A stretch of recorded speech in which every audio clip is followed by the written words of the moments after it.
نحمدہ ونصلی علی رسولہ الکریم بسم اللہ الرحمن الرحیم۔ السلام علیکم معزز ناظرین، آج کی ویڈیو میں ہم آیت الکرسی کی خاص برکت والا واقعہ سنائیں گے انشاءاللہ۔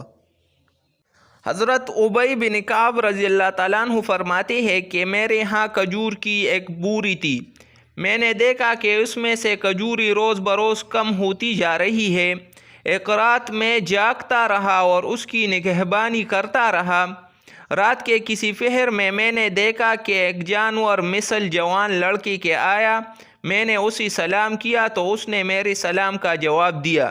میں نے کہا تم انسان ہو یا جن؟ اس نے کہا میں جن ہوں۔ میں نے کہا تم اپنا ہاتھ دکھاؤ۔ اس نے اپنا ہاتھ آگے بڑھایا تو اس کا ہاتھ کتے جیسا تھا اور اس کے بدن پر کتے جیسے بال ہی تھے۔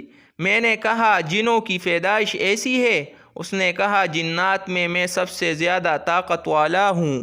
حضرت ابی بن کعب رضی اللہ تعالیٰ عنہ فرماتے ہیں میں نے اس انسان نما جن سے پوچھا تم میری چیز چرانے کے لیے کیسے دلیر ہو گئے؟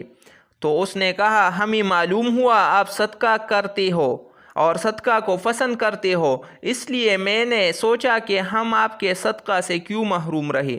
اسی دوران حضرت ابی بن کعب رضی اللہ تعالیٰ عنہ نے اس جن سے کہا تمہارے شر سے بچنے کا کیا طریقہ ہے؟ تو اس انسان نما جن نے کہا اس کا صرف ایک ہی طریقہ ہے، اور یہ ہے کہ آیت الکرسی پڑھ کر گھر میں دم کیا کرو۔